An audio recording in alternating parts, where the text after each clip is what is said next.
Why some hearts feel everything. A biblical revelation. Some people cry over things others barely notice. A kind word, a painful story, a stranger's struggle, a quiet moment of beauty. And the world often says, stop being so sensitive. Be stronger. Don't feel so much. But Scripture tells a very different story. A heart that feels deeply is not a weak heart.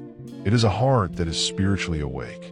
The Bible tells us in Psalm 34 verse 18 that the Lord stays close to those who are broken inside, not because they are failing, but because their hearts are open. God is not distant from those who feel deeply.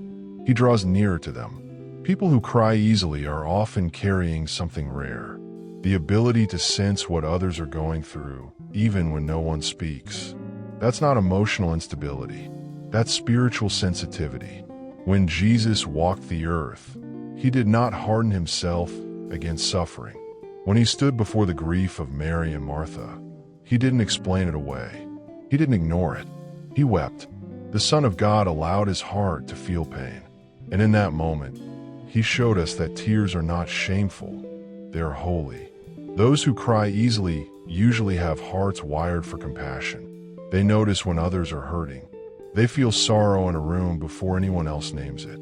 They are the ones who check in, who pray quietly, who carry other people's pain without being asked. God often places this kind of heart in people he plans to use as healers.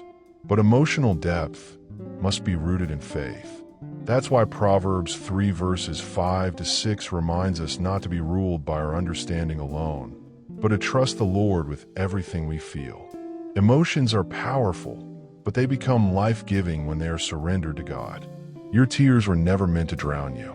They were meant to move you, to prayer, to compassion, to purpose. If you find yourself crying over small things, it means your heart is not small, it is wide.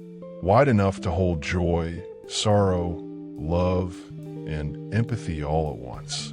Romans 12 verse 15 tells us to weep with those who weep and rejoice with those who rejoice.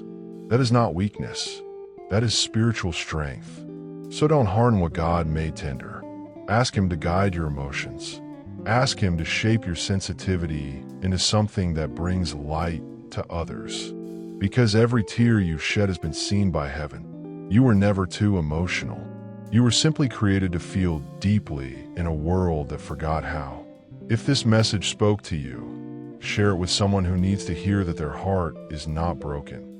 It is blessed. And may God continue to use your sensitivity to bring healing wherever you go.